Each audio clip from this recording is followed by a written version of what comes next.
I am here with my guest, Rob Ell. He's the director of marketing at Freshslice. Freshslice is a brand that is still in aggressive growth mode. Over 100 locations and growing fast, both domestically here in Canada and in the States. Rob, thanks for being on the show. You got it. Pleasure. So let's start here. Give us sort of the Coles Notes version on your journey so far as a marketer and as a marketing leader. So where did it start? Where is it now? Okay, so you want to go way back to the beginning or Sure. Give us just like yeah? the boop, boop, boop. Yeah. Just to Okay, set some yeah. context. Sounds good.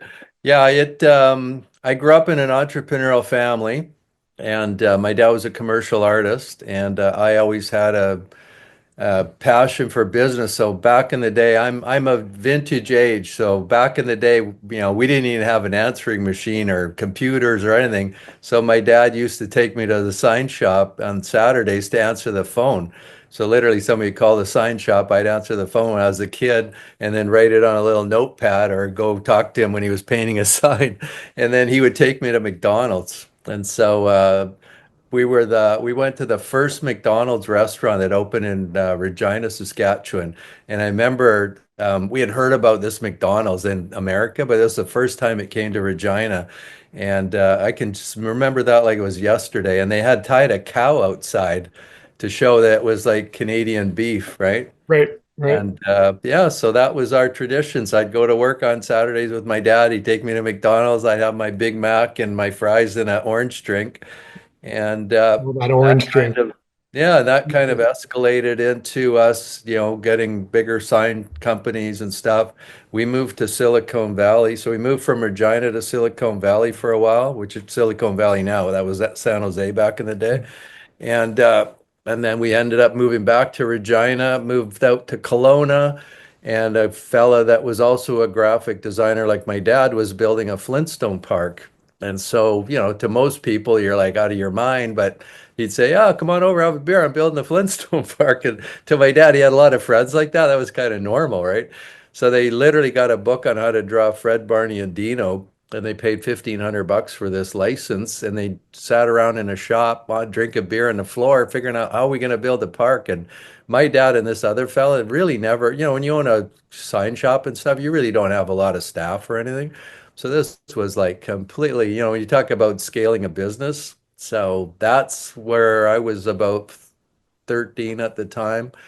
And then we ended up well, we really helped build the one in Kelowna. So what happened was it was a sea of yellow license plates from Alberta, right? So in the Yeah. summer, everybody from Alberta would go to Kelowna Yeah. and just love the park. And so we tried to buy into it because my dad helped build that one.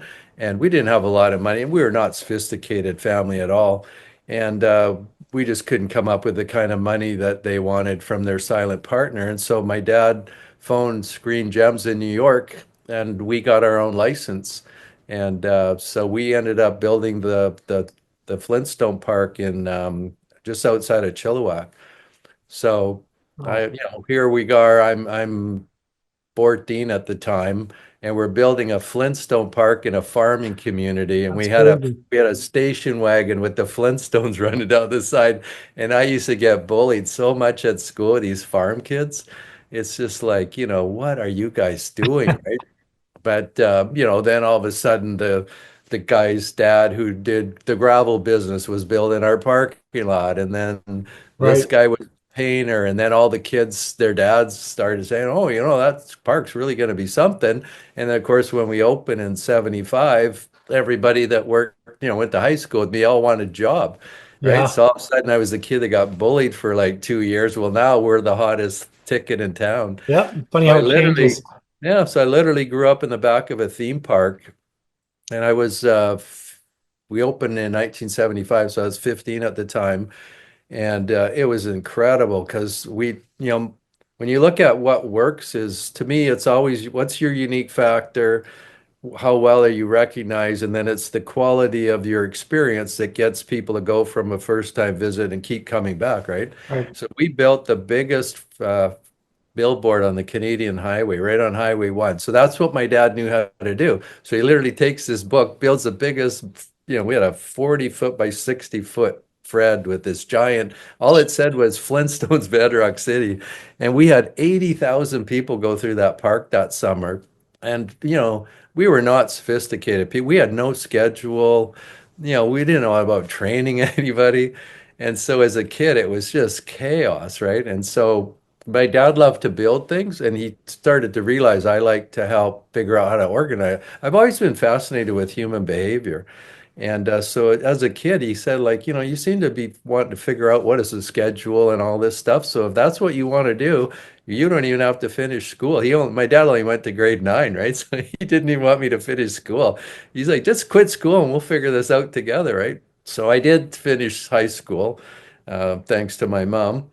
I And, was going to say, probably mom.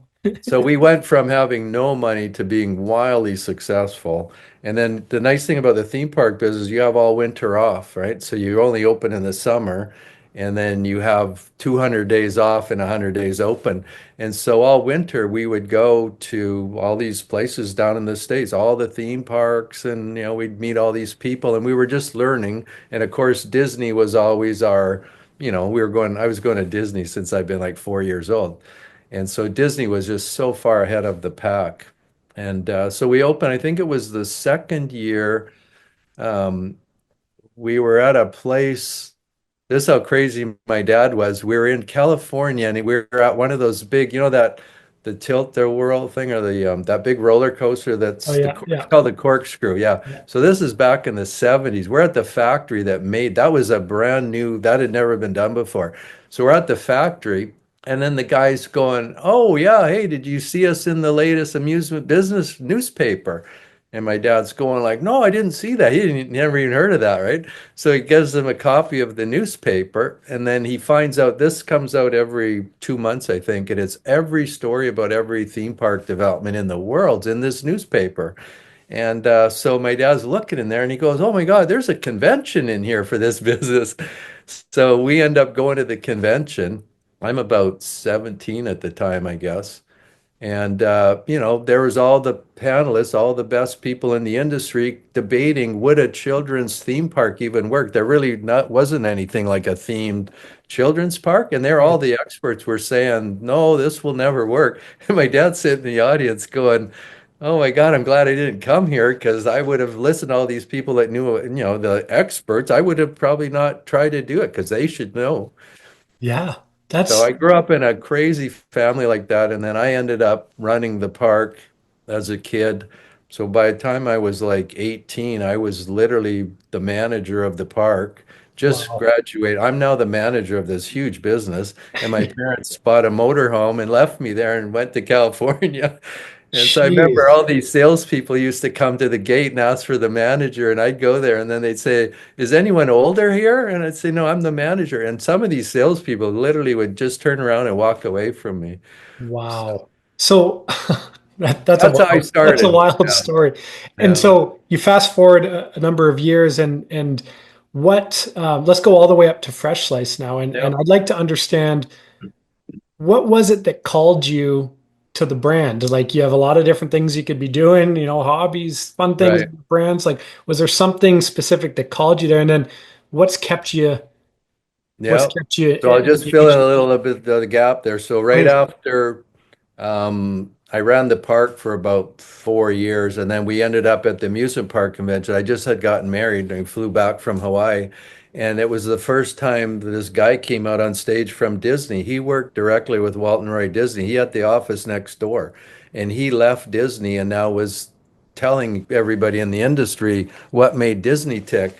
And I'm sitting there in the front row of the conference. I said to my parents, "That's what I want to be doing, not running your park." And so they weren't too happy with me, but I left the family business and got into consulting, and I sold intellectual property to a big company out of Toronto about 2 years later, and that merged with another international company. So I've worked for two international consulting companies, and And then what I was the came back nature and of my what was the what's that? nature of the work? What was the nature of the consulting? It was really focusing on customer experience, leadership development, and sales training. So I ended up doing that. And then in my 30s, my parents went through a big divorce. I ended up buying the business from my parents and kind of taking it over and had to rebrand it. And then I got a brain tumor. and then I ended up having to sell everything as I wasn't sure if I was going to make it through that. So after you've had your near-death experience, I kind of just started, traveling and stuff, and you get bored. So I had some clients, and so I met Ray 6 years ago, who's the founder of Freshslice. Ray started with $8 and just came here with nothing, didn't speak English, and him and his brother had a construction company. But in the 90s, it got really tough in construction, and he was renovating restaurants. And him and his brother, he says, "Hey, I think we could make a pizza business better than these guys." So him and his brother literally started like making the dough and trying to figure out how to run a little pizza place. And so that was 25 years ago. And so I ran into Ray 6 years ago, and on LinkedIn, he said he was, his vision is to be the Starbucks of pizza. And so I had several clients, right? And so somehow I ate a lot of fresh sliced pizza, and I saw this on LinkedIn, and I phoned him up and said, "Hey, Ray, if you really want to do that, I've been working all over North America, and I'm kind of semi-retired now, but I'd like to help you." So something Ray and I have always connected. And so I've been working with Ray kind of as a guest because I've always just been the guy walking down the street choosing to eat at Freshlice. So I've been consulting to him from the outside in, right?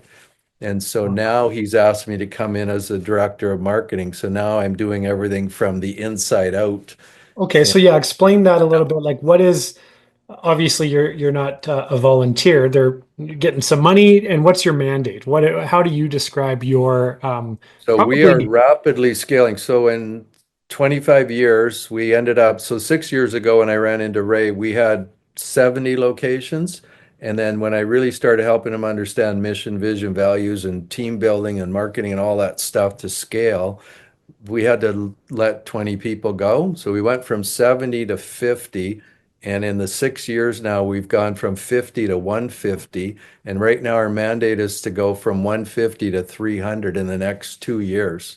So they just came back last week. The team was in Vegas and they were speaking at the multi-unit franchise show in front of 3,000 multi-unit franchise people. yeah, So that was last weekend, and this weekend I'm at the convention center in Vancouver at the big convention center. So we're doing franchise shows all over North America, probably every second weekend, and we've got thousands of applications, and we are just scaling like this. it's great to see. I love to Yeah, see it. So I'm curious, and you've kind of alluded to it a little bit, but I'm curious to understand a bit more about your foundational sort of belief system as it relates to the great game of marketing and marketing right. leadership. Like what are your beliefs and your values that construct the way you're sort of playing the game today? Right. So what I've learned is it's all about connecting the dots, right? I'm a huge fan of Disney, obviously. And when I was getting mentored by the dean of the Disney University, his name was Mike Vance. At the time, he was mentoring Steve Jobs, who was building Apple Computer, and Steve was in his 20s, right? And he was always talking about this kid I'm talking to, and he's building a computer. Well, I was in the 80s. We didn't even know what a computer was, right? And so I loved his thing about connecting the dots. And so a lot of, when you look at Apple, Apple has really infused emotion into a tech project where you just love it, right? And I find so many people are focusing on just like, especially like I get 50 emails a day and everyone's trying to sell me AI and this and that, and they don't even know me. They send me all these emails, they write a half a paragraph of why I should do this, and it's just delete, delete, delete. There's no connection at all, right? Because they're not really connecting with what my need is. And Right. just like with you and I, the way we met and connected, like Yeah. you have such a beautiful approach. It's so unique today about, connecting as two guys, right? And how can we help each other grow? And that's just so rare. So first building block for me is really looking at connection, like how do we connect the dots?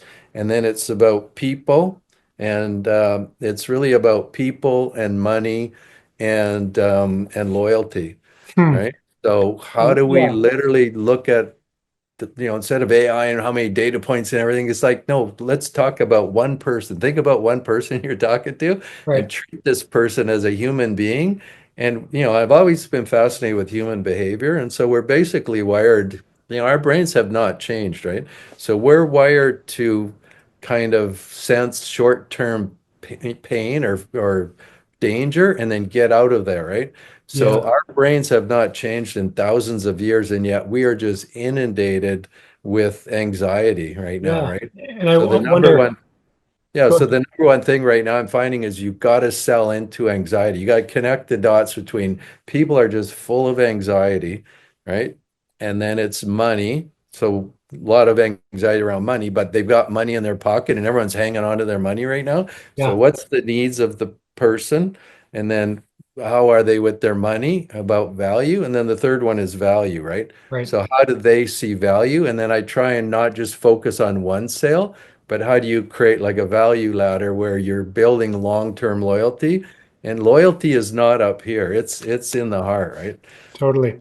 Yeah. So I want to pull back this connecting the dots a little bit more. So when make sure I understand when we're talking about connecting dots, are we talking about creating emotional connection? Is that what we're saying? And Well, then that's what I learned from Disney, right? So I was Dino the dinosaur in our park. So I okay. did Dino the dinosaur for 2 years, right? And Like in so a suit or what? oh Like, yeah, no, I was in the Dino the dinosaur suit that we handmade.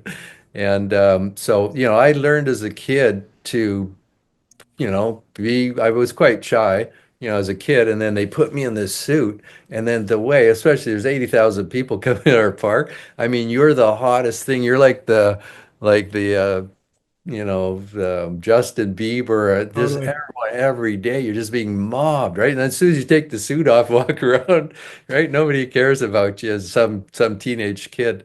And so, from there, I really started to understand emotion and connection.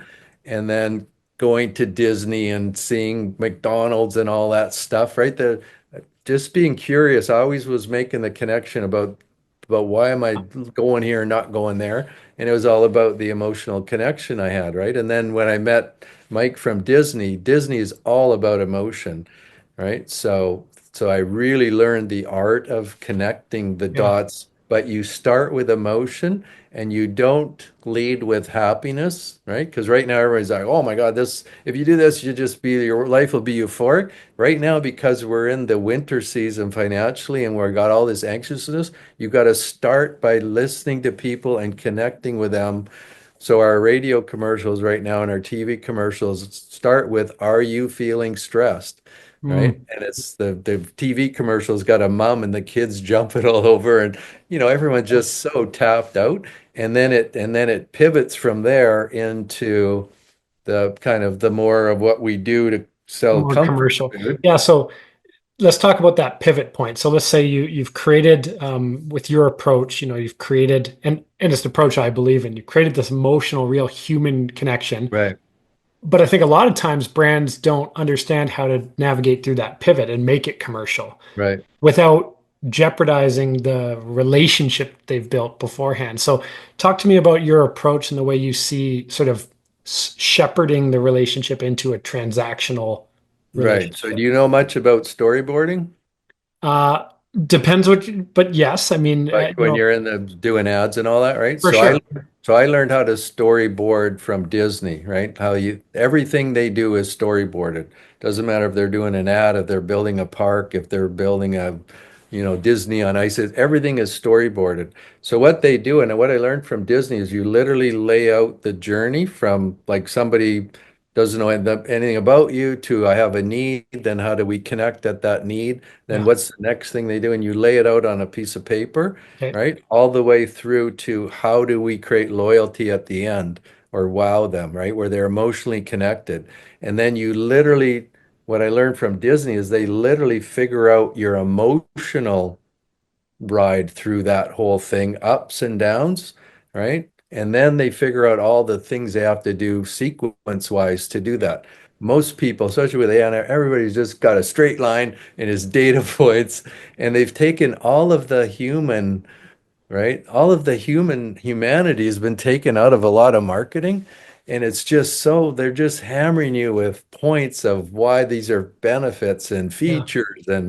But because your brain is in survival mode and it's scared, That's and you're right. just seeing 1,000 ads every day of all this stuff you should buy, right? But unless and you see it right away, the more white space or the more like even when you and I connected, you just have such a kind of a gentle way of connecting right? It's just so unusual, I find today that the more white space and you just take time to really go, hey, how's it really going, right? And you Yeah. start there. Well, perhaps I feel, I don't know if you agree, but I think we're starting to feel what the absence of human connection is resulting in terms of the way you feel. And I think we're coming to this pivot, this Right, pendulum point where it's like it's an innate need. The reason why we're different from the Neanderthals is right, we thrived on connection and community and growth. right, We're starting right. to see that. Yeah. So perhaps for Freshslice, how do you see that this focus on connecting the dots from a human connection and then weaving tactics and strategies and channel specific things along that customer value journey, that's going to be critical to the growth 300 plus? Or can you just get by saying we have the best pizza and this, that, and the other? No, because that's not a sustainable competitive advantage, right? Yeah. So I'll show you. This is our new. You can see this all over. So when we just literally came out with this a couple of weeks ago, right? So we started here with just pizza. We've been competing for 25 years. Pizza, pizza, pizza, coupons, coupons, right? Right, right, And I right. said to Ray, we got to move here to start making people happy. Like focus, look at somebody like, what can we do with our food? And just make them smile. And then eventually you go to the heart, which is where Starbucks and Apple and Amazon, where you have emotional connection, right? So Yeah. this is our campaign. So this is on we're serving 30,000 people a day right now. So What's the those tagline there? It says many moments. it's your moments, our pizza. So again, we're tapping right into that connection in a moment in people's life. So our commercials are all about, if you're having a birthday party or just all these people are having fun, and Yeah. then it's got our pizza there, right? But Yeah. instead of leaning into just focusing on the food all the time, why we got 12 different kinds of pizza, it's all Exactly. about your moment, our pizza, and Yeah. celebrating that, right? And it's in our TV commercials, our bus ads. So literally, this was the first campaign I designed for them. I just started as a director of marketing.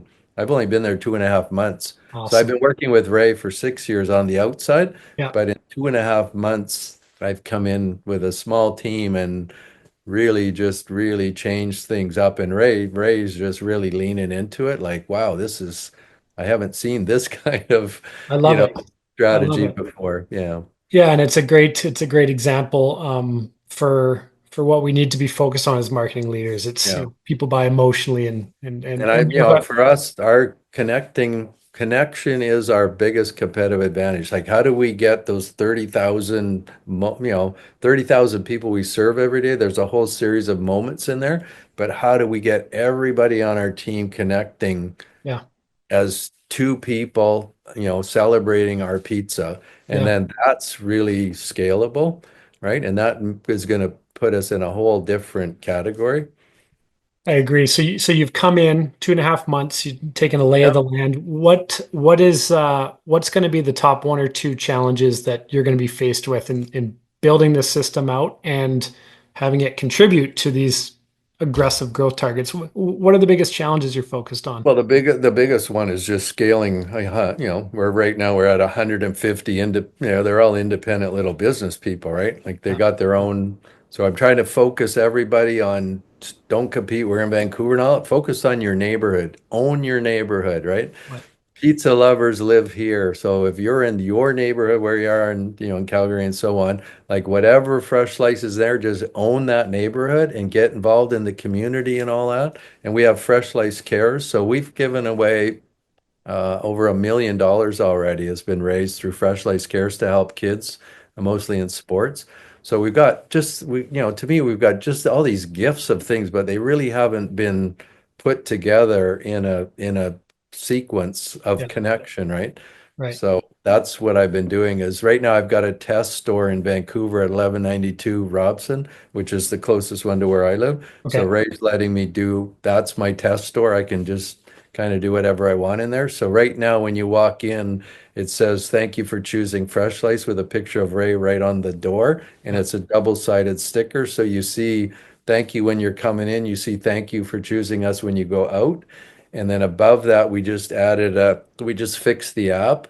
So we've just added a really cool app that's above that. Like if you want to really get engaged with us, like follow us on the app. And then when you go to the point of sale, underneath that, we've got the Freshlice Cares logo, and it says, Your loyalty has helped us raise over $1 million to help others.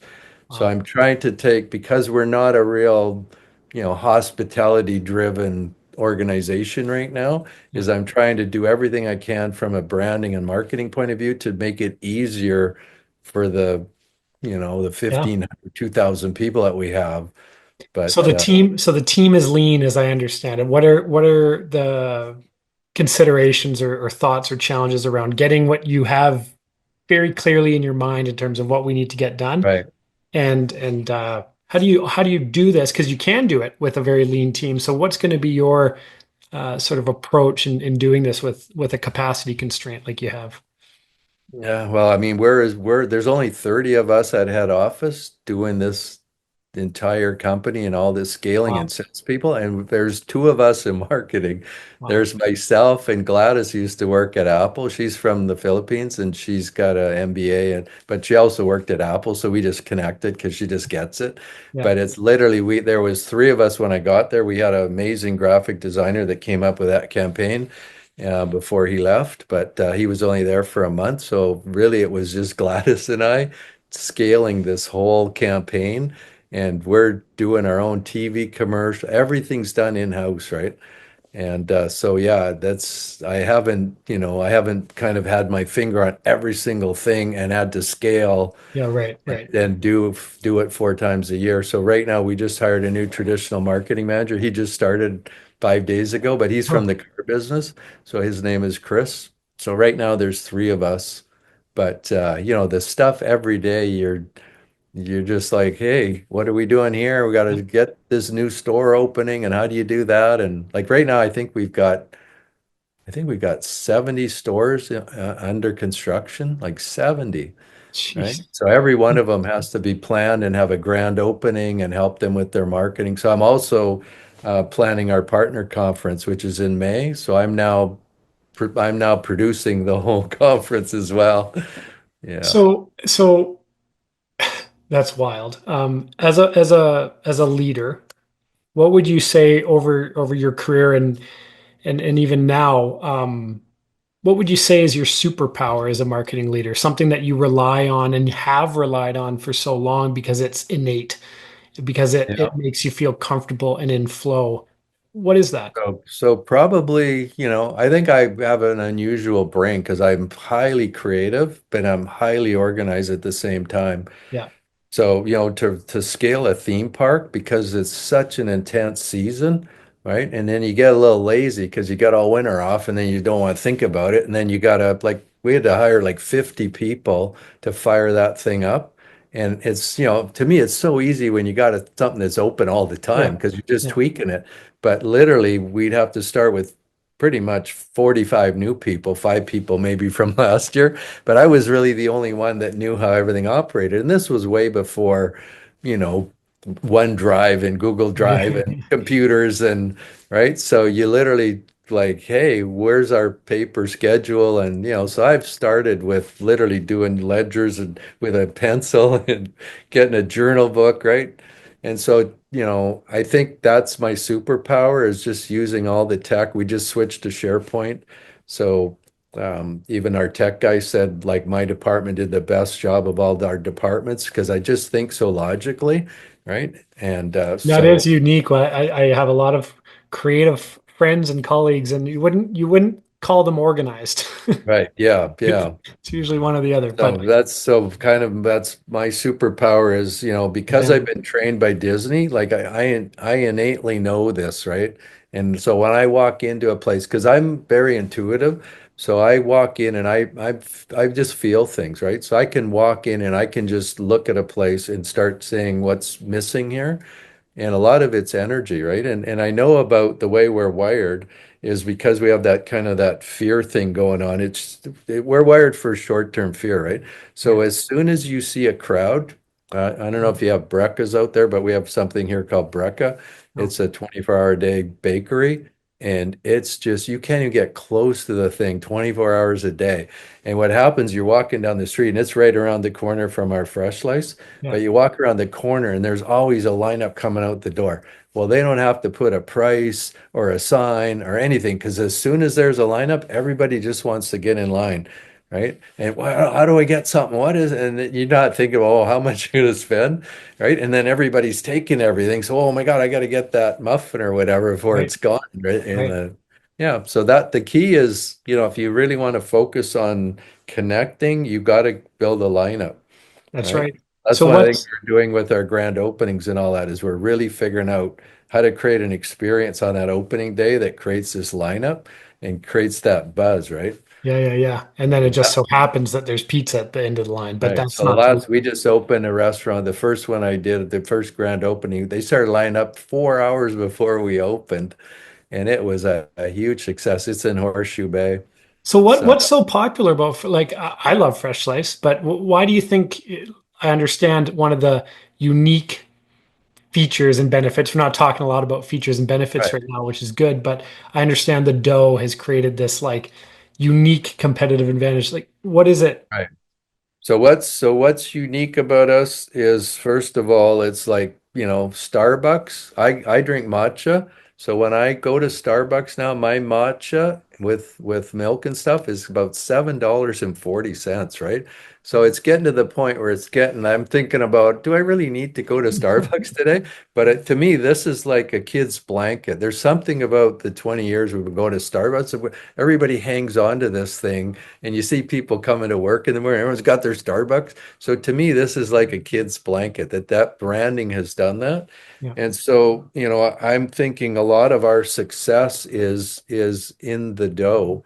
And so Ray's designed, I think he's got 20 different pieces of equipment, and everything that's unique to our business. So Oh, all of our dough comes out of our commissary in Burnaby and it's shipped across the country. So we're shipping from one location and we're building another multi-million-dollar commissary in Toronto.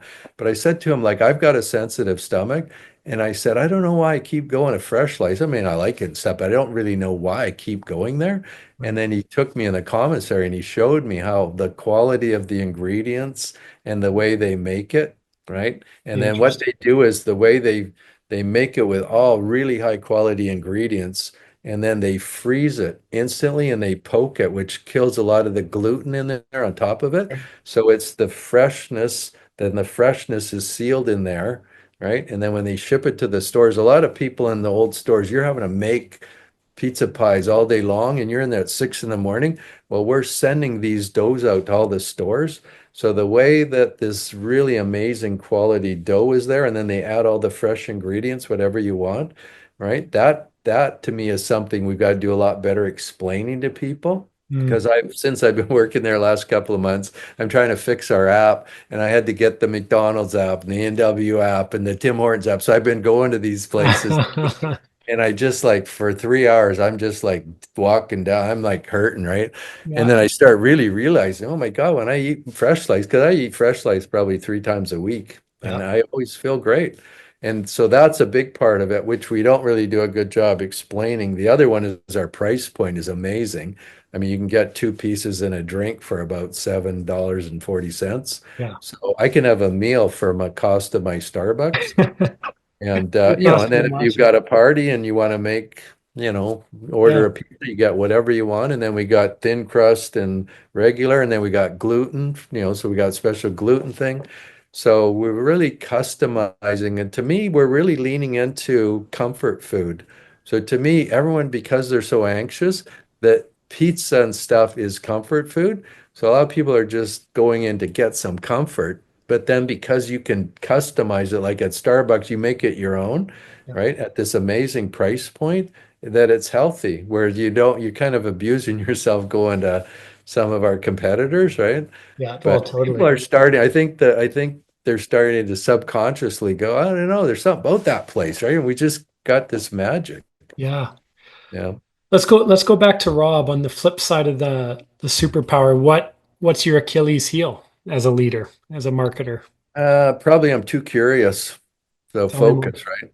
Like I have a wide range. I mean, I've got, you see the books by me, but I've probably got 300 books in my apartment and I'm watching you on YouTube and stuff. So I've got YouTube Premium and I'm downloading YouTubes every day. And then I listen to that on the way to Yeah. work and the way home. And then I'm reading everything, talking to people. And, I've always been curious. And so sometimes I go way down too many rabbit holes.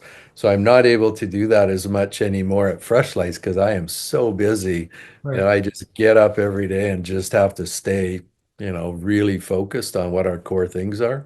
So when you have this curious mindset, like what specifically do you rely on to avoid shiny object, or what are you planning on leveraging to avoid shiny object syndrome?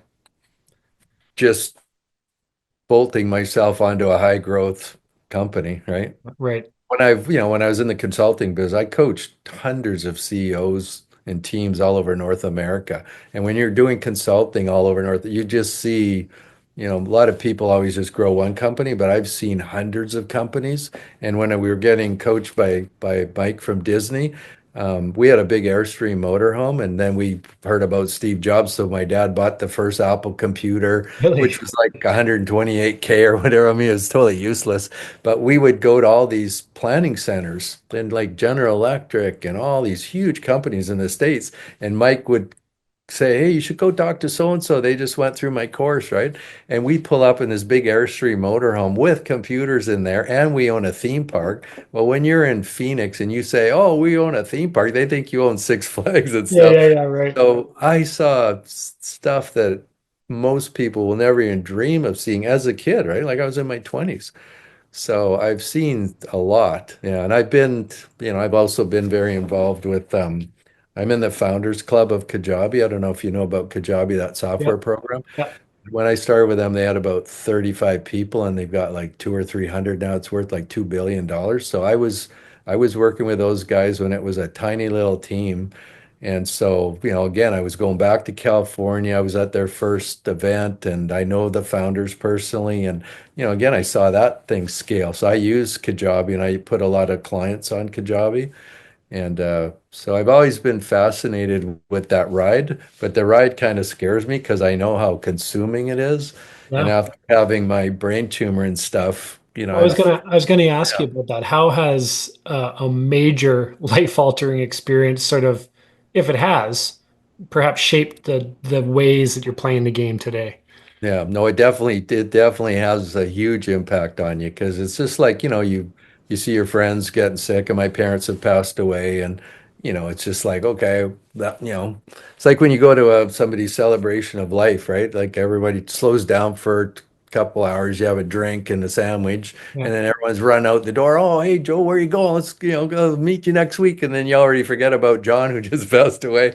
So Right. everybody's just running through life, right? But when it's interesting because I had a near-death experience, but I came back, right? Because a lot of my friends right now are older and they're getting cancer and all sorts of stuff. And it's like it's like a 6 months, year and a half, and you just slowly see them not doing well. Yeah. And so I was in a brain tumor support group, and a lot of people that had a brain tumor, you have all sorts of side effects after, like you have seizures, so you can't drive anymore, and all these things. So I am just totally blessed that I'm totally healthy. Totally. And but I was totally after being an entrepreneur for 30 years of busting it every day. I was just so exhausted. And I sold the park. We had 18 acres of commercial property I sold. So, I had money and I had time and I had my near-death experience. So, yeah, I took 10 years off and both my kids now, are digital nomads. So Right. my son was living in a penthouse downtown and he was killing it. Some of his clients were spending $1 million a day on Meta. And so he had about four clients at a time, and he was just working like crazy. And then he'd get in his mountain bike and go mountain biking for the afternoon. And he just got so fed up with, trying to get ahead in Vancouver and even think about buying a place now. So he just moved. He's now living in Canggu and Bali. So he's just been traveling around. And my daughter does the same. She's now living in Osoyoos on the lake, and the summer's coming. So she's just deciding if she should stay there for the summer. She's thinking of going to Bali to see my son, but they both just connect with people on their laptops and they make their money and they just have a suitcase and some stuff and There you go. Every day is an adventure for them. Yeah. In talking to you and a couple times we've talked now, it's just so fascinating to me how you do come across as someone who's playing a game. You have this like jovial I'm spirit. totally playing a game. To me, every day, I try and get up and not tell if I'm working, learning, or playing. And Right. it's And just a so game every day. and that's likely creating it's going to create massive impact within the marketing function because perhaps we're taking this all too seriously, right? We're Right. being a little bit over analytical. We're forgetting what creates what makes humans human. We're not connecting anymore, No and we're connecting. not connecting the fundamental dots, right? So we just, I mean, just to give you an example, every time we post, we're posting like so many jobs right now and our growing our team. Yeah. We get hundreds of applications because everybody see us scaling, right? Well, probably 95% of those people don't even put a cover letter. They don't know anything about Freshlight. And with all the digital stuff, they're just firing us their Yeah. resumes, right? So our poor HR team is having to go through hundreds of resumes to try and figure out, oh my God, none of these people have done anything about Freshlights. They don't even know what the requirements of the job, Yeah. right? Every single time we post. And then today I interviewed two graphic designers, right? But it's just so rare that somebody actually goes, oh my God, I love the ham and pineapple, and I eat it. He goes to the same Freshlights I go to, Right. right? And he knows and he connected with us. And then he even did a whole bunch of designs about what he thinks we should do before he even came for the interview. But out of the hundreds of people that applied, we have maybe 5 people that we shortlisted. But because we're a small team, we're just being inundated with Yeah. people and data. And I'm getting like 50 emails a day, and everybody on the team, you're just trying to, figure out where's the rocks here and where's the water, right? Right. And it's getting, I mean, that's my thing with not being focused. I have to be ruthless now with my focus Yeah. because I'm drowning in all this noise around me, right? Well, the fact that I just think again, it's great because that being the case and that being a fact within your day, it's crazy. You still take time to. The way I describe this show to you is that it's about giving. It's giving back to marketing leaders who are sometimes, man, honestly, a bit isolated. They're Right, trying because the industry and their colleagues and the gurus are telling them right, you got to be doing this, that, and the other. They have mounting pressure from leadership. They have, their own career aspirations, but they don't know which way to play the game. And so, you were as soon as I chatted with you when we first met, it was like, yeah, let's do this. I want to share. right, So, what's going on there? On one hand, you're super super busy. On the other hand, right. you have all the time in the world to give. So, But to me, I've always been like that, right? And even my kids are like that. And I think maybe growing up having a business where we were scaling, community and doing at a high level. And my parents, ever since I've been a kid, when you meet somebody, like I'm a little kid, right? And I'm at a meeting with my dad, and you go, look the guy right in the eye and make sure you give him a firm handshake. And people meet my kids and they're just look right in the eye, and my kids are curious like I am. They're more interested in what are you doing and how can I help you? right. And it's just such a refreshing thing, and nobody's thinking about that anymore, right? Yeah. What if we So were it, all to just do that? I think a yeah. lot But if a lot of everybody just slowed down and really take time to figure out who do I need to me, you just think about, how can I help you, right? Like yeah, instead of trying to sell anybody something, like, hey, how can I help you? And if you exactly. just think about that all day long and think we're serving 30,000 people every day and how can we make their day better? Like it just transforms organizations, but nobody's asking that question anymore. Well, I really appreciate you taking this opportunity to advocate for this, and I appreciate it. I mentioned to you before, all of our guests they leave a question for the next Right, guest. I'd like to ask you. So this coming from Shireen, Shireen from Sambazon. She's the VP of Integrated Marketing. Huge right, growth, acai bowls. It's a right. big growth in the States. So she asked, what is the next big thing from your perspective that is changing in the industry that brands and marketing leaders need to be thinking about seriously, but it can't be AI. The answer Right, can't be AI. right. So to me, it's connection, right? Yeah. Like just think on one side is everyone's anxious and we're wired to, get away from short-term pain. So that's just I don't know if you've seen the news the last couple of days, I try but not to. it's just getting insane, right? And I find like kids are like overwhelmed. If you're anybody that's listening to this, this is an amazing book. It's called The Anxious Generation. And this, you can look it up on YouTube, and this is a bestseller right now on Amazon. What's the But it author? talks, Who's the author? it's Jonathan, I think it's Haidt, Okay. but it talks about what's happened to our children, right? Since they got a smartphone in their hand and they're just melting down. So I got like, because I've entertained millions of kids and I see what's happening to kids and I see what my kids are doing and how much time they spend on their phones and on their computers all day. And then I got a lot of older friends, and then I got a lot of older friends with parents, and they're all just watching CNN all day. And they're so like everyone's going like, what happened to my parents? I go to their house, all they want to talk about is, oh my God, you see the news today? Oh And you're yeah. thinking you're at the end of your life, and this is what you're doing all day. It's like, get me some food. I got it. They're just binging on bad news, right? Yeah. And that is so not good for our society. So Can't the even. opposite of that of anxiety is peace, right? And the bridge in between that to me is connection, right? So that's all you got to think about is, you feel anxious, so that's how everyone else is feeling. Over here is peace. Well, a lot of us don't even know how to find peace anymore, Right. right? And that's why drinking and just checking out is getting so out of control because they're just giving up, right? But then the thing in the middle is just serving somebody, right? So if you actually get up every day and you just think, who could I help today?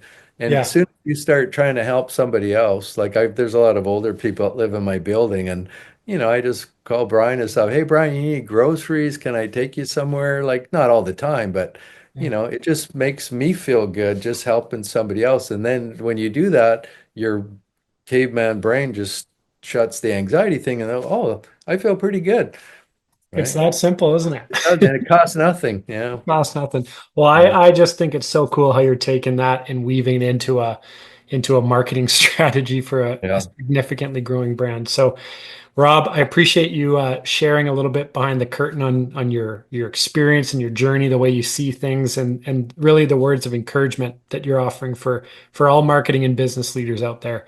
I sure appreciate it, and I know our audience does as well. So, And I applaud you for what you're doing. And I've been listening to all your other folks you've interviewed. It's been a real pleasure connecting. And I look forward to seeing how I can serve you next and the people that listen to this. So, I appreciate it. Thank you so much, everyone. My guest, Rob Ell.